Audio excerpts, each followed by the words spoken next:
Hello ladies and gentlemen, boys and girls. Welcome to today's science class. Okay, today we shall be working on natural science and how the claims work and how burden of proof works. Okay, I'm going to try my best to keep this free from sarcasm and any jokes. Obviously I've made the effort. The white suit and the glasses and the apparatus means that I'm a scientist. Okay, now you should be taking me seriously now. Okay, so there's this claim that's going around that we live on a spinning globe or ball. Like this. Okay, now in this claim it is stated that oceans, water, can conform to the exterior of a sphere. As you see here, from Australia, the landmass here, to, we'll say, Mexico, you can see this huge, thousands of miles high hump of water from one point to the next. Okay, now that is a claim on a model that should be observable, testable and repeatable by every single person alive, and today we're going to try and achieve that. Okay, now we're going to actually observe and do the experiments. We do not need excuses like it's too big or blah blah blah. We'll get to that. Let's just continue with this experiment. Okay, now the claim is water conforms to the exterior of shapes. Let's find out if that's true.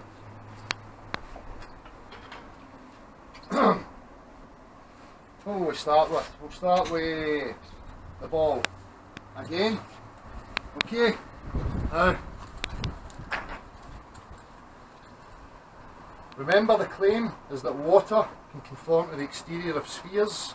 Upside down doesn't matter. We'll even give it an indentation to see if we can create the mound.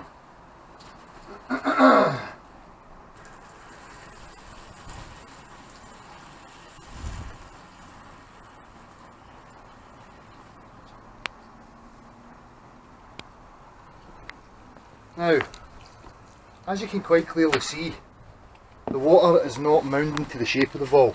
The water is staying level, because in my experience that is exactly how water behaves. Okay, I'm turning it side and the water falls off, lands on the ground and starts to find its own level yet again.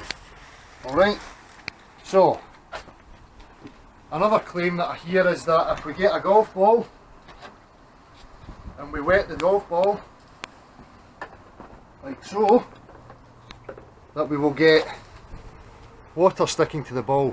But as you can see here, the water is finding its way to the bottom of the ball and dripping off. We get what's called surface tension and some water will cling, but adhesion, yes. But the water, the more that water is there, that will gather and it will fall off the bottom. Okay, now you need to remember the claim. The claim is vast bodies of water, oceans conforming to the exterior of a shape. Okay, which means also, well, what they're actually saying is that you can have a shape, but when you put gravity and start spinning it, the water on that conforms to the shape of a ball. The actual rock of the earth is more like your burst football as opposed to being a perfect sphere. Okay. I thought I'd add that in there. So this gravity thing, this claim of gravity, what is this gravity? Has it been proven? I don't think so. No. Okay. Now, the burden of proof lies with claims. Okay. Now, if you're claiming the Earth is a globe, we should be able to recreate it and observe it at any scale, any level. Okay. Now, where were we? So, we've done the golf ball. Okay. Simple. Right. Here we have a body of water. Okay. We'll give it a wee bit more.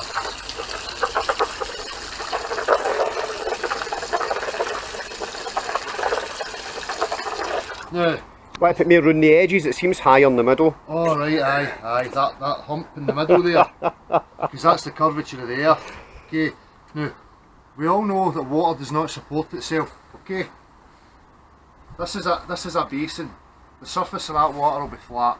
This is what we test and we observe 100% of the time. Now, it doesn't matter if I increase the size of that basin. The physical properties and the physical laws will not change. Okay. It doesn't matter what size of scale you say it's at. If somebody is claiming that on a larger scale that you can start to bend the sides down and have the middle of this water higher than the sides, the burden of proof lies with them, because that is not what we test and observe 100% of the time. Testing, observing, repeating is natural science. That's the language that we need, and that's the language we use. No excuses, no mathematical formulas or equations or stories, or insisting that at some greater level the laws of physics break down and you can have a slope without the water flowing and the water's conforming to it. Because if it's a claim about reality from the micro to the macro, it should be testable, repeatable every time. Okay, now the globe. As I say,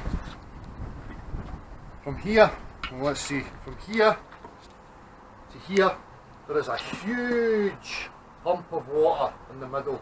Okay, that's almost half their globe, isn't it? Yes. So if they're saying that the diameter is 8,000 miles, then theoretically that water from the centre of the globe is 4,000 mile high. Yeah. Right, got it. Now, can we observe this? Can we recreate it? Is it reality? No, it's not. Okay, now this is a globe model. Okay, as you can see, it's a toy. It's plastic. Okay, it doesn't contain rock, dirt, air. You know, a real model, a representation of the claim you're making. This is a plastic toy. Okay, so can I build some sort of model to describe where we could be, the possibilities of where we could be? Sure I can. Because I can go over the first hurdle of explaining the oceans and actually showing how the oceans work, and it's very simple if we come back to this. Okay, now how many continents we saying? 7 continents? Apparently. 7, okay. Unless you, apparently there's a new Tibetan map found. Don't know if you've heard of that one. Another claim of a map.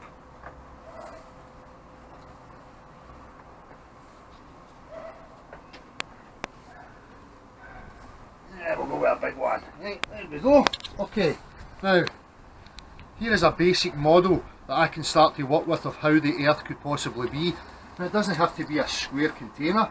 It could be any shape of container, because at the end of the day the natural physics of water will tell you that it has to be contained. Okay, which rules out the exterior of shapes like a globe or a football or a square or a triangle or a pyramid, anything you want. It has to be a container, and the water will take the shape of its container.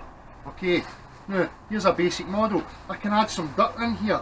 I don't need to get into a lab or contrive any you know, recreate any conditions. We're out here in the observable world, in nature. We have the pressure, we have the air, we have everything here that's needed. Okay, now this is a representation of how the water must be behaving. Okay, now all you do is enlarge. Can I just add that what you might actually hear from folk as well, obviously the gravity that we are in is affecting this, yep. Right? So there comes my question. When did they actually find something else to test gravity on? Yes. To prove it? Yes. You know, something that can be repeatable and observable. Well, this is the religious part of these claims that are made, because this is natural science.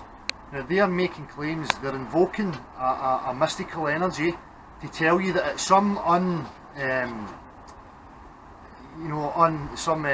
it's not been specified size or scale, that these physical laws and properties start to change. Okay, now this is the scale that we see it on. And saying that the earth underneath is having an effect, or the gravitational pull, is just an excuse. You know, we're using the water, we're using the claims that are being made, and this is what we see. This is the observation. Right? Now, if anybody wants to claim that it behaves differently, the burden of proof lies with them. Right? Now, this tells me that whatever the Earth's true dimensions is, it has to be able to contain the oceans. You know, something like this, it could be the inside of a sphere, it could be the inside of any shape, but it has to be able to contain it. Right? If there's no wind and currents or anything happening, the water's just left to be still, it'll be flat, like you're observing here. Okay? Now,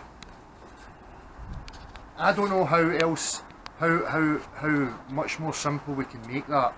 You know, this is natural science, this is how it works. What do we observe, what do we test, you know, what do we see to back up claims? Now, that claim of the globe with the rotund water is no reality. You know, the water doesn't support itself from the middle to the side, you know, from the sides. Yes. So here This is called guttering.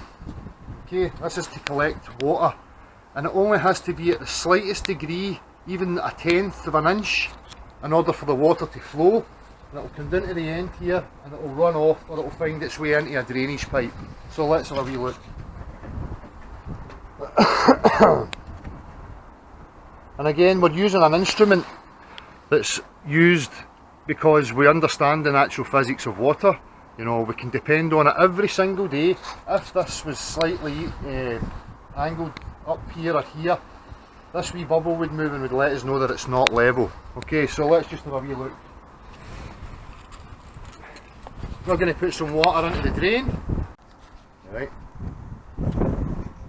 Okay, we had a minor malfunction there, so we have to splice this together. So we were at the point of the guttering and showing the slight angle for the water to flow. So we'll pour the water in here, and as you will see, the water is finding its way to this point and running out. Now, to show you, sorry Marty, this is the claim that is being made. Okay, as we say, this point here is higher than this point here. So, if per se we're here in the UK and we have England here, which on this globe shows you that to there is a lower point of elevation, these people are trying to tell you that you can have a body of water between 2 points, okay, one higher to the next one relative to each other, and have the body of water in between without the water flowing. Absolutely ridiculous.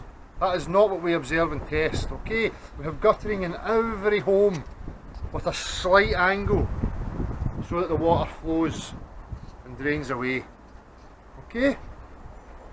So, and as we said,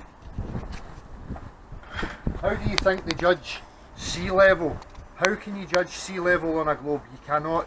The reason you can judge sea level is by this example here, because we know vast bodies of water, you know, from one point to the next will be at the same elevation in every possible direction. That's why we can say, oh well, this one here is so high above sea level and this one here is so high above sea level. That's how it works. That's reality. That is nature. Okay? End of story. Wherever we live, it has to be able to contain the ocean. That's a fact of life that people need to stop denying. And anybody that does deny it, they need to come forward. Okay? I would love to see it. Oh, cool. So, that wee instrumentation you've got there, mate, what do you utilise that for? This? Uh-huh. Well, this is for my heartbeat. Your heartbeat, mate. This is a pressure gauge. Uh-huh. Which leads us on nicely to the next claim. There's a pressure gauge. In fact, there's two pressure gauges. On the left there we've got a compound gauge because it actually reads negative pressure as such, no vacuums. And then obviously on the right we've just got our normal high pressure gauge. Yes, so this next claim then, Aye. as we will observe, the globe, Oh, hello. vacuum, okay, the space round is a vacuum, atmosphere, air, pressure, okay, a different pressure from the vacuum is negative pressure, we live in positive pressure, okay. Now the claim is that this is existing with no solid barrier between the two, because what we observe and we test 100% of the time is equilibrium, okay. Without the solid barrier, it'll equilibrate, and I'm going to give you a perfect example of that. Ta-da! Oh, Here look we at have that. the globe, Full of hot air, perchance. full of air, which is at a different pressure from the environment that it's in.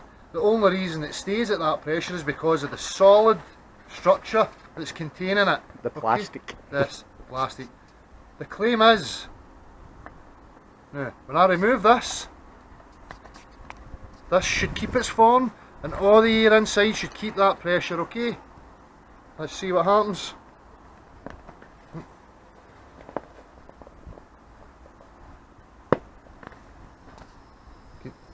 Can you hear that?